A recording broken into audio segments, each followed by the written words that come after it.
everyone, Cornell here from Piping Petals. Welcome to my online tutorial for piping a buttercream zinnia.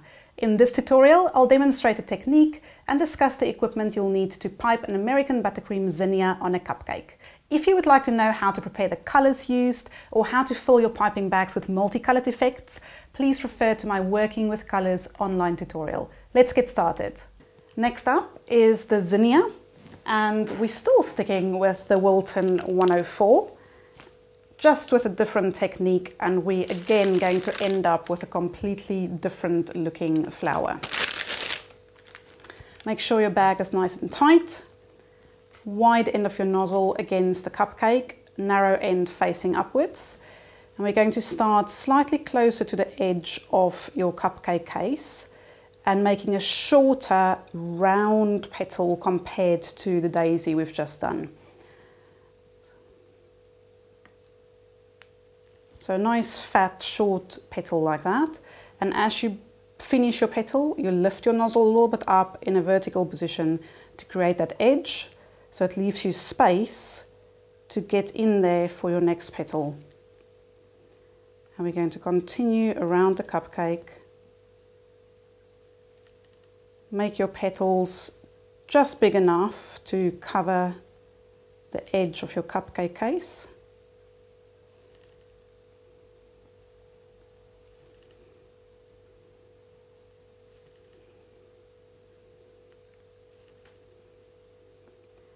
So I'm laying the first layer of petals fairly flat on the cake because you do want to cover the surface space of the cake.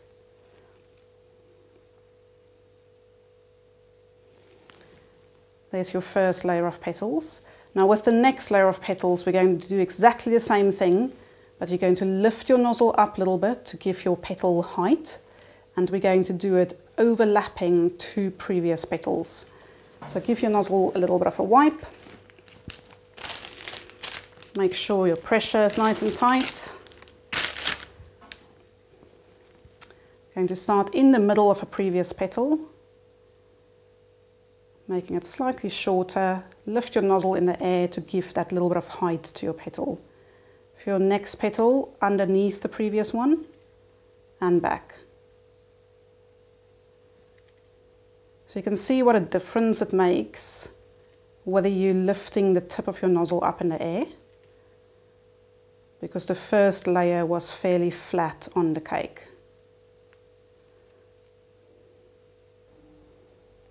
And the last one. So that's already creating quite a nice dimension if you look at it from the side. We're going to do one more layer and then ending with some stamen in the middle. So in the middle of a previous petal, overlapping two previous petals where they meet, lifting the tip of your nozzle up in the air to create that height, and we're going around in a similar fashion. Because your previous layer is already standing up in the air as well, these next ones are almost vertical.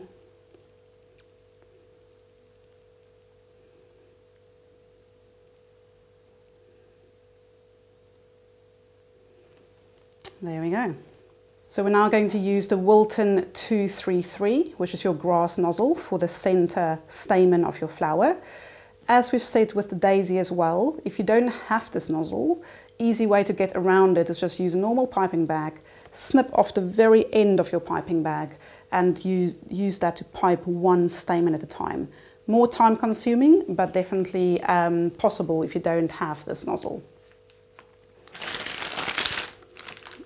So around your finger, tighten your bag. And I'm literally just going to fill the gap in the middle to start with, because we've got quite a gap on this one. And then we're going to squeeze and lift to get the height on your stamen. Go around.